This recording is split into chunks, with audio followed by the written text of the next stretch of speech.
From royal coronations to criminal trials, the suit is men's go-to uniform. But why? I'm Ben Henderson, and welcome to Here for the History from BBC Sounds, the show where we uncover the backstories behind the traditions and stereotypes in everyday life. Today, we'll hear about the origins of the suit in the court of Charles II. We'll hear how the original dandy Beau Brummell shaped men's clothing more than any other person. And we'll see how Sporty Victorians forged the modern suits. But with work-from-home culture, are the suits' days numbered? Let us know in the comments below, and don't forget to like, hype and subscribe so you never miss out.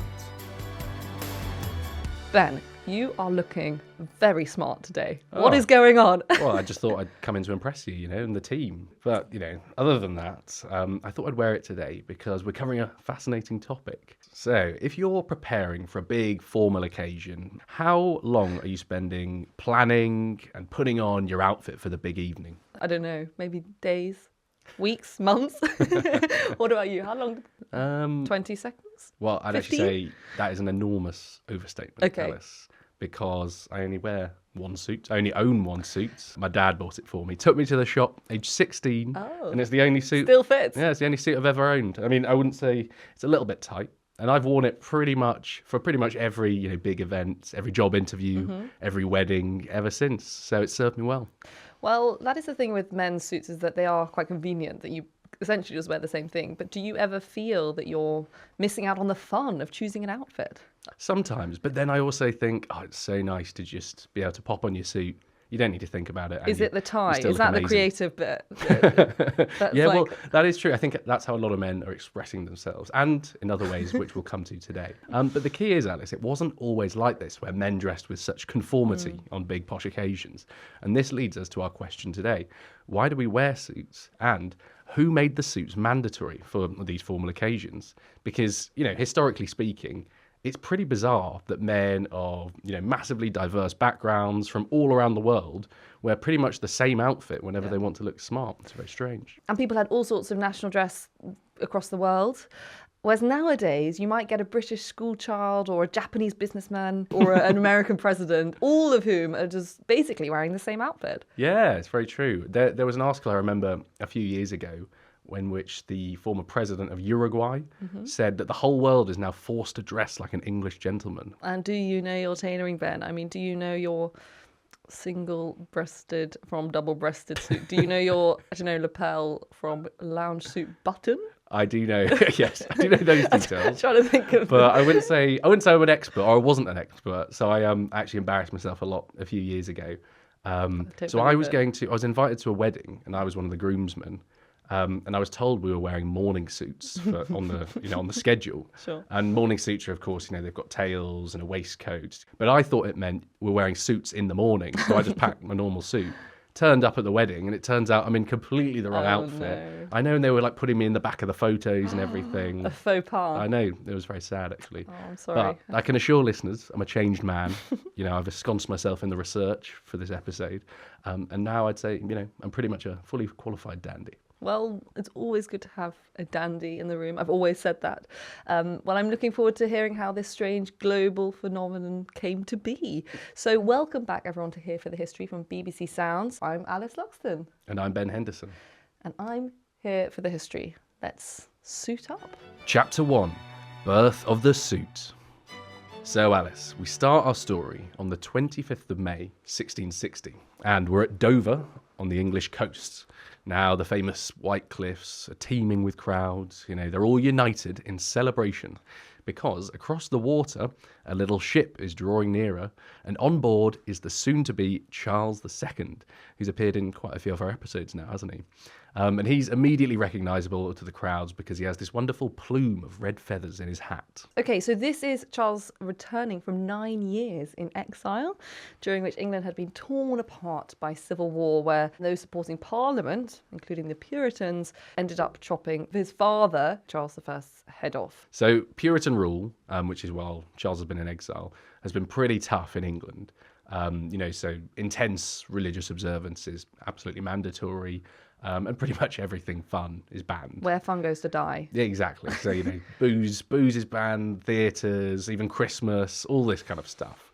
And so when the Puritan rule implodes around 1660, The crowds are, well, plenty of people around the nation aren't grieving, let's put it that way. So crowds are flocking to Dover to welcome young Charles back. Okay, and he is known quite famously as being quite fun, the Prince of Partying, the Merry Monarch. People talk about him. Yeah, exactly. So when he comes back, he does what people are hoping. He reintroduces fun, and you get the coffee houses opening up, theatres and taverns reopening. The culture flourishes, science, literature, all this kind of stuff. I mean, the key reference I have for Charles II being fun is the song from the Horrible Histories series. I don't know if you know it. It's kind of sing it for us? It's kind of iconic. Go on. There's a bit in it when it's like, I'm part Scottish, French, Italian, and a little bit Dane, but 100% party animal. Champagne. It's You called. could adopt that as it's the Charles II song. What else of it? It's like, is today my birthday? I can't recall, but let's have a party anyway because I love a masked ball. Well, there we go. It's great. We don't need any more history. You've summed it up perfectly. So I think we get the impression Charles would be a cracking dinner party guest. Yeah.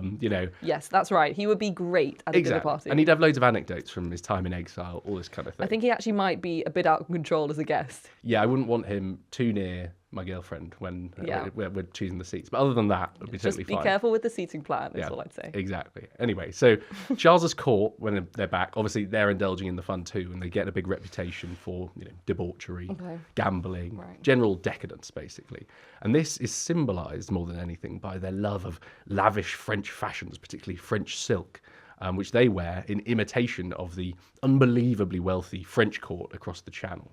Okay, sounds fun. So what is it? What are these amazing outfits? Okay, so basically Charles's courtiers are wearing up top a doublet, which is basically a heavily padded and structured jacket. And then on their bottom half, they're wearing these huge breeches, which are basically like massive baggy ballooning shorts that taper in at the knee. Okay.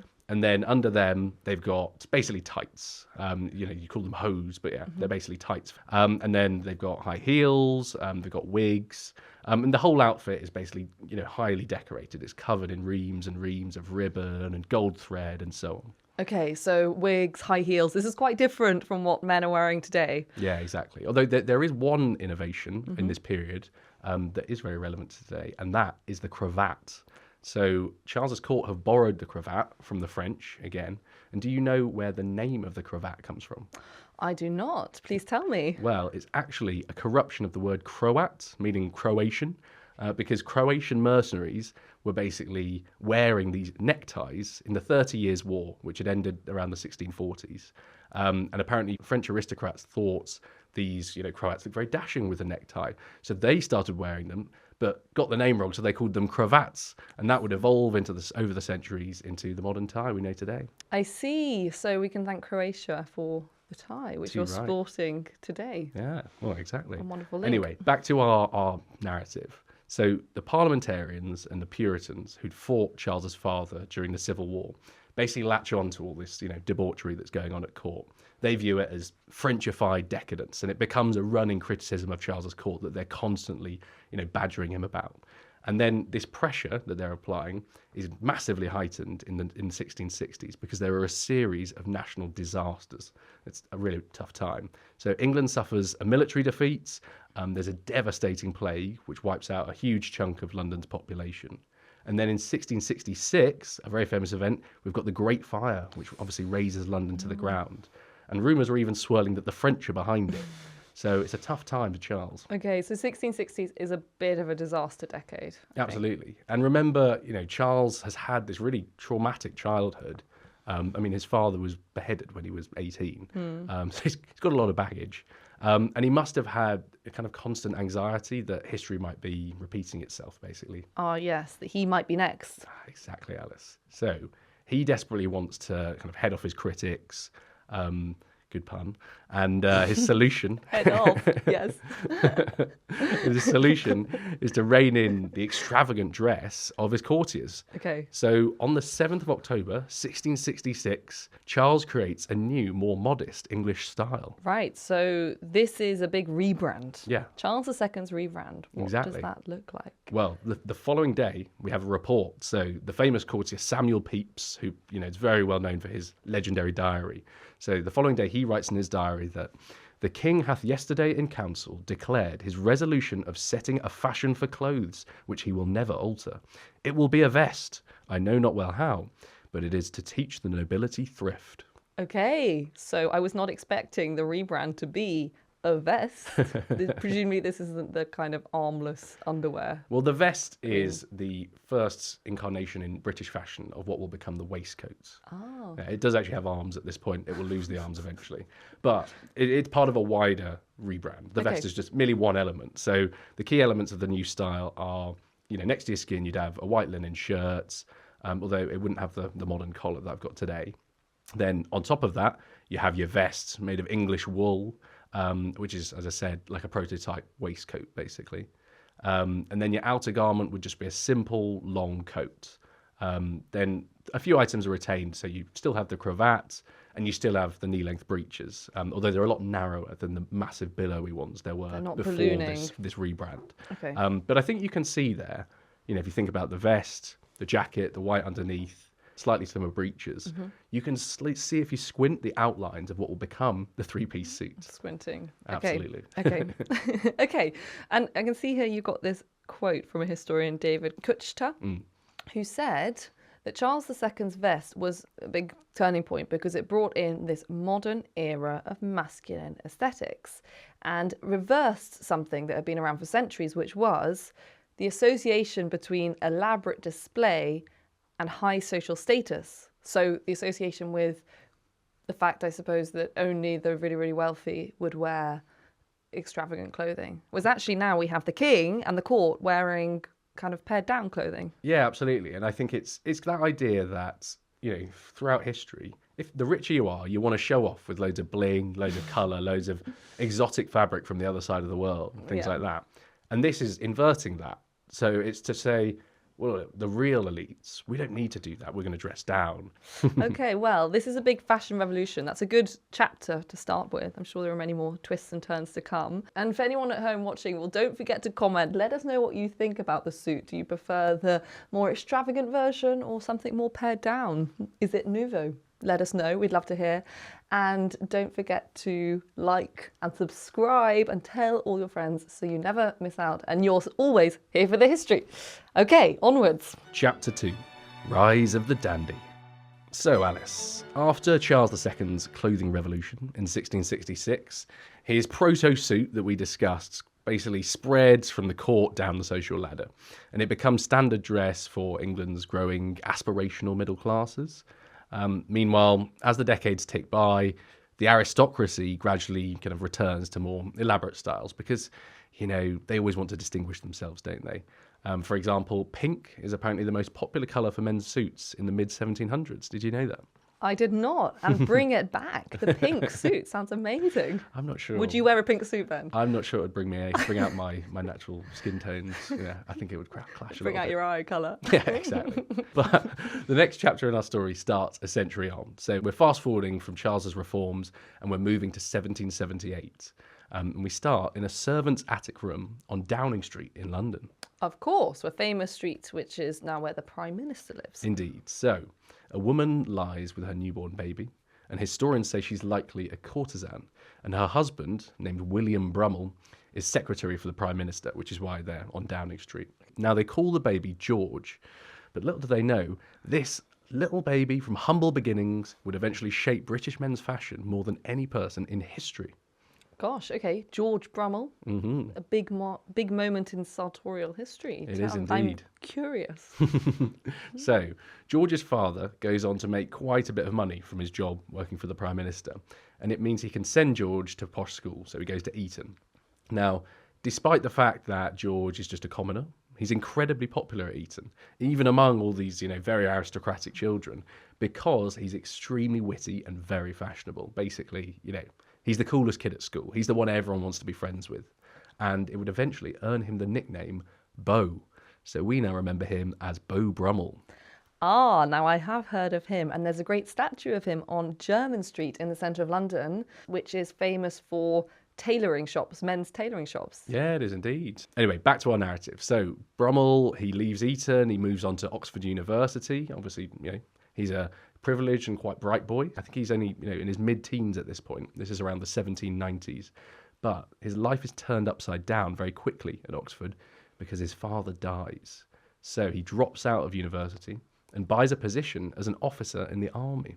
Okay, new development. This is a new chapter. Yes. His new era, his military era. So you're right, and this military era would basically be the making of Beau Brummell, because he buys a commission in a regiment commanded by none other than the future King George IV. Well, George IV is a good character to be associated with. He is quite a character. He's actually quite similar to Charles II in some ways, because he's known for indulging in the finer things of life. Drinking, gambling, fashion, art. Yeah, it's going to be quite eating. a theme in this episode. And anyway, so now, despite the fact that Brummell is a teenager of common stock, he actually manages to befriend George. They actually strike up a hugely deep and lasting friendship. And one of Brummell's duties in the regiment is to basically go and order and collect the regiment's uniforms from the small tailors that are now springing up around Savile Row in central London. Now, many of these tailors have fled there from France. They're escaping the violence of the French Revolution, which is ongoing at that time. And there, at Savile Row, Brummell starts developing his understanding of clothes and fashion and basically what could be achieved through really good tailoring. I see. And that will be quite important, I feel, later on. So, after a few years buttering up the prince, Brummell leaves the army and uses his inheritance left to him by his father to move into a bachelor pad in London. Now, exactly. Now, Prince George, he's a man about town in London too, but he's quite a self-conscious man. He's a bit overweight. He's not particularly fashionable. But in Brummell, he sees someone who's, effortlessly cool and trendy. Meanwhile, for Brummell, being friends with him is basically a ticket to every social event in town. So they need each other and they become a great duo. And through the prince's friendship, Brummell essentially becomes the talk of London. And they often talk about him as an early celebrity, don't they? People are just so fixated about him as a person and what he's up to in his day-to-day, even though he hasn't really achieved that much. Yeah, well, some people do refer to him as like the first modern influencer, basically. He's famous for being famous. Yeah, exactly. A bit like, Paris Hilton or someone like that. How does one become a Georgian celebrity? How do you create this hype around you? I mean, presumably he spends his days going to whatever the equivalent is of, I don't know, premieres and influencer events. How does it work? Okay, so a day in the life of Beau Brummell. Yeah. It would start with a bath, which was pretty radical for the time. Okay. I know it seems obvious to us, but men didn't bathe with regularity back then. And that was one of Brummell's big things. He was all about personal hygiene. Okay. I think he was quite anti-perfume, because back then people would often just use perfume to cover up their filthy stench, basically. Okay. Yeah, he kept himself clean. Then, after he's had his bath, presumably, crowds would flock to his house, and they're all there to stand outside and watch him dress. What? It was actually an event in London to see Beau Brummell dress. I mean, when you see people on Instagram and influencers Yeah, saying, get ready with me. Get ready with me. This is the and that's original. actually a thing. It's a good point. I hadn't even thought of that. Anyway, so, the one difference, I guess, would be these dressing sessions with Beau Brummell would take literally hours in the morning. No editing there. No, It's exactly. the pre-edit. Yeah. And then almost like the subscription service would be his more intimate friends. So they'd be invited into the house and they'd get to see everything in like very close-up detail. And what was this? Why did it take so long? Well, he just, he had to get everything right.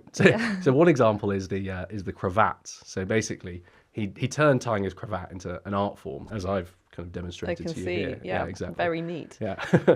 But every time he made a mistake, even the slightest fold in the wrong place, he'd just take off the cravat, chuck it away, and start on a new one. So, he was very particular about these kind of things. He's not only trying to be trendy, he's trying to create an image of himself, as you can see. And I think some of these examples will start to build up what type of character he was. Anyway, so after he's spent 4 hours getting ready or whatever, he travelled to his famous haunts around London. So there's one called White's Club on St James's Street, and he'd supposedly sit in the window there and just kind of survey all the passers-by as they came past. He'd offer them some kind of witticism or some average joke or something like that. And but what he's doing is he's showing that, like, oh, this is what I'm wearing today. He's kind of flaunting himself, and everyone cares. So, so he's an attraction in his own right. Yeah, exactly. He is like a tourist attraction, and it's pretty remarkable. It's fun. So he has an amazing control of his image, I suppose. And so what is it about his clothes that actually is different from before? Does he bring some new innovations in? So in the century before Brummell's born, Britain is getting incredibly rich through industrialization and the profits of empire and slavery. And this creates a much bigger, more upwardly mobile middle class. And for the first time, commoners like Beau Brummell can aspire to be, men about town. And then on top of this, from roughly the 1680s to the early 1800s, there's a very famous intellectual movement known as the Enlightenment. And this is when thinkers were inspired by the examples from ancient Greece and ancient Rome to set up more democratic, more egalitarian societies. And the most famous examples of these, or the most famous manifestations of these ideas, are the new republics that form in America and France during the late 1700s. Okay, so we've got this new wave of Enlightenment ideas, egalitarian ideas, these light bulb moments. How does it shape fashion? Does that change things a lot? Yes, it does. So like we saw under Charles II, you get another huge turn away from aristocratic display. For example, men actually abandon their wigs during this period. Thank goodness. Yeah, exactly. Be gone. No, I think you the wig. don't like a wig? No, I think that was a real low point in. Well, would you wear a wig, Ben? Well, it Come depends on. what kind of wig, If it's someone with great hair, I'd be tempted to. Jimi Hendrix, I could probably pull that kind of thing off, tempting. Well, lead from the front. When you Anyway. when you go to Savile Row next Well, week. wigs are no more, and things like collared coats are brought in. Okay. Because they originate in rural dress, so they're seen as a bit more casual, a bit more salt of the earth kind of thing. Okay, casual wear. Yeah, so these kind of things are coming in. Okay, and this is also actually when there's a big change in women's fashion, isn't there? Because it goes from being really corseted, big skirts, towards the more Regency era, kind of relaxed, looser dresses, lighter materials. Yeah, it's fascinating. And I've chatted to the excellent fashion historian Chris Breward about this. He wrote a great book on the history of the suit. But he explains that this change causes a big problem for high status men, men who want to stand out, because they've got to balance these two things. On the one hand, they want to show their au fait with these, fashionable ideas of egalitarianism and so on. But on the other hand, they want to look chic, don't they? They want to impress. It's a difficult problem to have. And presumably this is where, I guess, Beau Brummell provides the answers. Exactly, he does, Alice. So what Beau Brummell does is he combines his kind of natural good taste that he seems to have had since he was born with the tailoring know-how he's picked up in the military, and he pioneers what you could describe as a new philosophy for men's fashion. So he echoes Charles in that he promotes the idea that, lavish decoration and bright colours, the old indicators of social status, they're terribly unfashionable now. Instead, according to Brummell, the elements that marked out a man of taste were fabric, cut, and the silhouette of his outfit, and that's it. And he was heavily influenced by the muscle bodies of Greco-Roman statues, so he commissioned the Savile Row tailors to produce these kind of minimalist, much more pared-back collared jackets made of English cloth with tails and waistcoats that basically accentuated the V shape of the male torso. Mm-hmm. And then underneath his jacket, he insisted on spotless white linen, which is basically nearly impossible to maintain at the time because London's absolutely full of soot. So his shirts were laundered out in the country. I see. And so actually, he's suggesting that he's got this outward appearance of modesty, but being able to have a white, clean shirt is actually a demonstration that you can afford the cleaning cost. Yes, and in that vein of thought, he has this thing of where he wears a very high starched collar and also a big cravat. And so naturally it kind of tilts his neck back a bit like that and gives him that air of, superiority and kind of nonchalance. Yeah. Posture, it's a posture improvement. Yeah, okay. Absolutely. Then on his bottoms, rather than the traditional ballooning breeches we talked about earlier in the days of Charles, Brummell popularised skin-tight trousers, which had basically, I think they'd been previously worn by sailors. So again, these are these ideas that we've been talking about earlier. It's like being down to earth, and that's what leads him to embrace these kind of, skin-tight trousers. They basically leave very little to the imagination. They're really skin-tight. And one woman of the era actually said that the new tight trousers were so useful because you could always tell what a young gentleman was thinking. Good gosh, I don't know what that could possibly mean. I know, scandalous stuff. And on top of all this, he basically insisted that kind of plain, much more somber colouring was needed because it was all about focusing the viewer's attention on the line and cut of the suit, as I said earlier, not on, distracting colours and things like that. And I think Brummell sums it up nicely in this very famous quote he has. He says, "To be truly elegant, one should not be noticed." But of course, he wanted to be noticed, didn't he? It was all about being noticed, but being noticed in a very understated way. It's classy. Yeah. People would say it's classy. Yeah. And Sophisticated. Sophisticated, yeah. So does it spread? I mean, how does this pick up? Yes. Beau Brummell's basically seen as one of the drivers of what many historians call the Great Masculine Renunciation. Very dramatic title. But it's basically the period we're covering. So it's the period in which men's clothing steps away from colour and decoration and becomes far more sombre and much more utilitarian. And I'd say we're still living with that shift today. Are you a suit wearer, Alice? I do not wear a man's suit, no, with a tie, but I do wear actually women's suits, kind of 80s. Oh, the power suit. Like the big shoulder. The big shoulders, yeah. I'm kind of trying to bring that back single-handedly. But I do, I like wearing a suit. I feel makes you feel kind of more professional, more important, powerful. Chapter 3, Sporty Victorians. So Ben, you told me about Beau Brummell, but how did we get from his outfit to the suit that you're wearing today? So in the 1840s, a man comes along who would help bring about these changes, and that man is the future King Edward VII.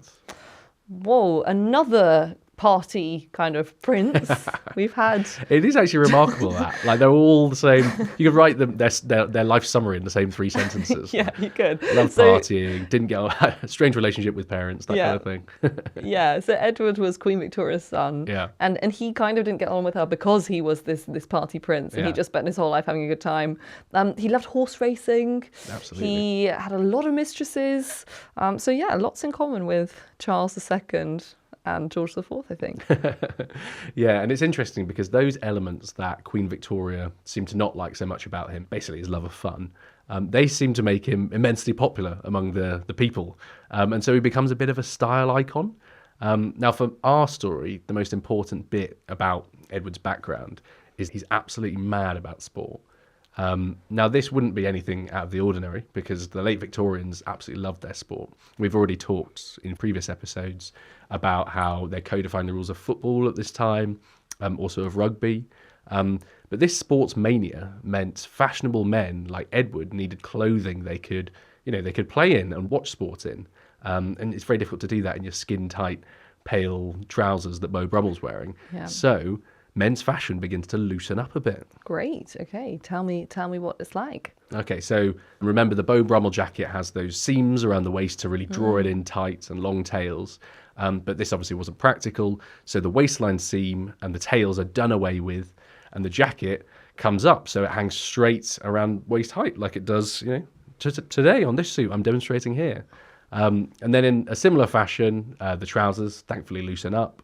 And Brummell's high-starched collar and cravat evolve into the less restrictive modern collar and tie. And these changes basically culminate in what's known as the lounge suit, which is essentially the suit we wear today. I see. And the lounge suit was originally the sportswear, I suppose, the OG tracksuit, could you say? Yeah, well, in a sense, it was. Victorians were wearing it for outdoorsy activities, for sport, that kind of thing. So, yeah, you could look at it that way. And Edward, in particular, played a big role in the popularisation of the lounge suits. And he also contributes a few of his own personal touches. So you may well know, Alice, that it's absolutely criminal to be seen doing up the bottom button of your waistcoats. Have you heard that before? Oh, yeah, that's a great faux pas, isn't it? Why is that? I always just thought it was a weird kind of historical quirk. Well, it may well be, to be honest, but supposedly it comes from Edward's bulging stomach. So legend has it he always kept the bottom one undone to give his tummy some extra room, and basically the fashion just caught on. So it's a practical need, actually. Yeah, exactly. Practical man. Okay, practical man. And there's actually a lot more where that came from related to Edward. When he's at the races, he didn't like getting his trouser legs dirty, when he's like going through all the mud by the side of the track. And so he starts turning his trouser cuffs up, and that became a trend too. So you get trouser cuffs. So he's really, making tastes. Absolutely. And what's funny is that he was probably just doing this you can so imagine just being out and about, rolling your sleeves up or something. And then suddenly, because you're a royal, it becomes the new fashion trend. That's iconic. Yeah, absolutely.